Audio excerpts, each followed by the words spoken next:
Macam ada masalah aja, Dek. Ada masalah besar ni bang. Besar mana tu? Tahu lah besar mana? Dia besar lah.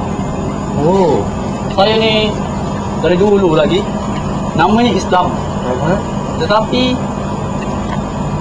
perangainya macam bukan macam Islam. Macam mana tu? Saya tengok orang sembahyang, tapi saya tak tahu sembahyang. Saya tengok orang baca Quran, tapi saya Al-Fatihah pun tak apa lagi. Masya Allah. Astagfirullah. Besar masalah saya bang.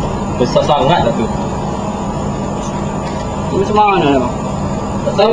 Saya fikir macam mana nak selesaikan masalah saya. Abang ada apa-apa nasihat untuk saya? Nasihat? Nasihat saya hanya ada satu. Nampak tak masjid tu? Nampak bang? Besar masjid tu. Besar kan? Jadi di situ ada jalan, di situlah hidayah Allah. Jadi adik ni rajin-rajin lagi ke masjid. Di situ banyak kelas ngaji, kelas agama, kelas sembahyang, dan macam-macam lagi. Jadi adik ni perlu rajin je ke datang. Macam tu ya bang? Ya, Di situ semua ada ya bang?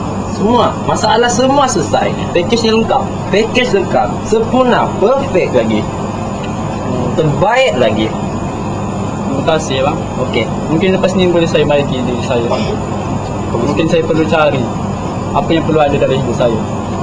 Nanti kalau ada apa-apa kongkol lah nanti. Terima kasih. Nama saya. Okey.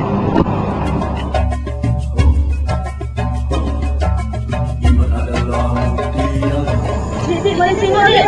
Jom, Dik.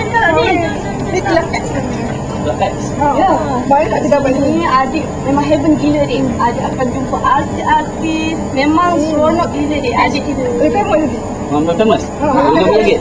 Adik joget-joget semestinya, for sure. Adik lagi satu, adik akan confirm apa-apa UTM akan follow adik. Follow. Wow.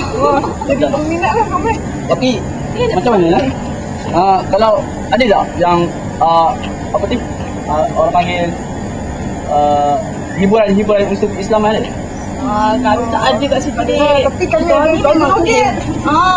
Itu yang semua ada. orang maju sekarang Dik, memang ini je yang dia nak Macam Dik. tu Tak payahlah macam tu nanti itu kata semua lah nanti. Dia package tak lengkap ni. Lengkap Dik. Tak. Semua ada. Semua ada. Untuk orang-orang macam kita semua ni. Jadi nak Islam Islamik tu tua lah nanti Dik. Oh, tak apa, tunggu dulu. Saya fikir dulu. Mana? Sini. Satuan agama orang tua-tua je. Bukannya macam tua ke? Abang. Oh, abang lah itu saya jumpa. Oh, terima kasih bang. Okey. Saya pergi dah masjid. Bagus, Saya dah belajar dah semua. Tapi kena selalu dah pergi. Terima kasih bang. Banyak-banyak. Bagus. Kalau lagi bagus lah, masuklah kelab abang. Abang kelab apa? Persatuan Mahasiswa Islam. Oh, macam tu. Apa yang persatuan mahasiswa siswa Islam ni buat? PMI ni buat? Apa PMI ni buat?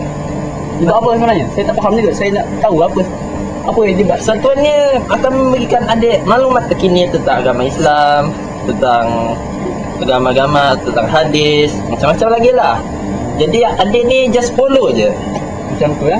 Maknanya kalau saya masuk persatuan ni, saya boleh hidup saya lebih gembira. Lebih lagi, terbaik lagi. Lebih daripada itu ya? Lebih lagi. Di akhirat lagi lah hebat. Alhamdulillah. Ada borang bang? Borang? Nanti pergi beli. Boleh? Boleh. Borang pun kena beli? Borang pun kena beli? Tak, free of charge. Okey bang. Terima kasih. Okey. Jom kita pergi sekarang. Jom. Macam mana ni? Habis dah. Habis.